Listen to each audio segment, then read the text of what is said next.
Samsung just announced their new Z Flip and Z Fold 5. I got my hands on them in Korea, and I think they just addressed probably the biggest issue with foldable phones. Both the crease and the hinge are now much improved. Starting with the Z Flip 5, the change that I'm most excited about is the much bigger cover screen display. It's now 3.4 inches across, and it kind of wraps around the cameras, which I think looks pretty cool. But do note that unlike the Z Fold's outside screen, this screen isn't full function. It cannot run every app. But regardless, it's now much better as a viewfinder for taking selfies and perhaps even video calls with a much higher quality back camera. And it's also much better for things like checking notifications, responding to text messages, which I think is pretty handy since you don't have to flip open the phone all the time. And there are many new clock face and widget options for the cover screen. I especially like this informative preset clock face. Also, there's actually a really good amount of widget options, but since the cover screen is so big now, reading information off the widgets, like the weather details, is actually a nice and easy experience. I can definitely see myself using this cover screen more often than last year, and it's probably the same for others as well. And as for the hinge,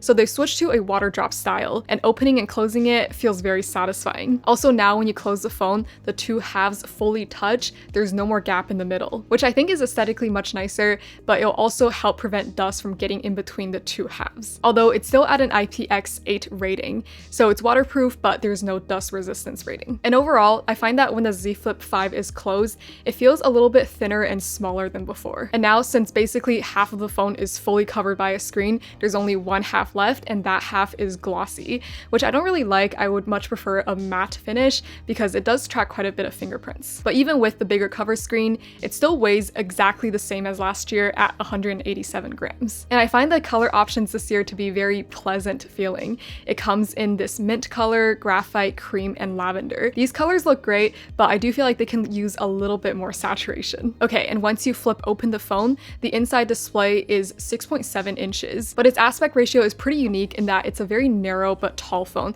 so it's probably nice for one-handed use. And I also think that the crease is even less noticeable than last year, probably thanks to the new hinge design. This is obviously really great. It helps make foldable phones feel like just a regular phone that happens to fold, instead of like a gimmick that you have to make a sacrifice for. All right, and moving on to the Fold. So it's got the same hinge improvements. Now when it's folded, I find that it feels less bulky than before, and I think it looks really sick. The Fold opens to a pretty big 7.6 inch screen and closes to a still pretty comparably sized 6.2 inch screen, so just like last year. The hinge also feels very solid, very satisfying to open and close it. When it's opened, it feels more like a tablet than a phone. And I also find that the crease is significantly less noticeable than last year, which is a really great improvement. And when the Fold is closed, it certainly feels more bulky than a regular phone, but it's not too bad. It's pretty narrow as well, so it would also be nice for one-handed use. And its weight is quite noticeably reduced at only 253 grams versus 263 grams from last year. Both of the foldable phones just feels even more polished now. Also, another interesting thing is that you can get a case that comes with a pocket for the S Pen. I've always felt like the S Pen and the Fold should go hand in hand, so even though the S Pen isn't built into the Fold like it is with the S23 Ultra, it's built into the case, which is good enough, I guess. This S Pen is very thin and light and feels great to write with. Once you're done with it, you can just pop it right back into the case, and it actually lays flat on the table so it won't even wobble. Also, the Fold's back is matte. The texture feels really nice, and it's much better at resisting fingerprints than the glossy finish of the Flip. The sides are glossy aluminum, and it comes in this blue color along with black and cream. I really love this blue color, kind of wish the Flip had it as well. All right, and as for the cameras, so the camera hardware, at least in terms of the spec, is all the same as last year, besides the Z Flip 5 selfie camera, which is probably the one that's least used on that phone. But both of these phones do have a new SoC, and that should allow for better image processing. But you can follow me on Instagram to see some photo comparisons. And speaking of the SoC, so this year, both of them have the Snapdragon 8 Gen 2 for Galaxy, just like the S23 line. I've tested this chip pretty extensively in my S23 reviews, and I found that it's a really powerful chip that's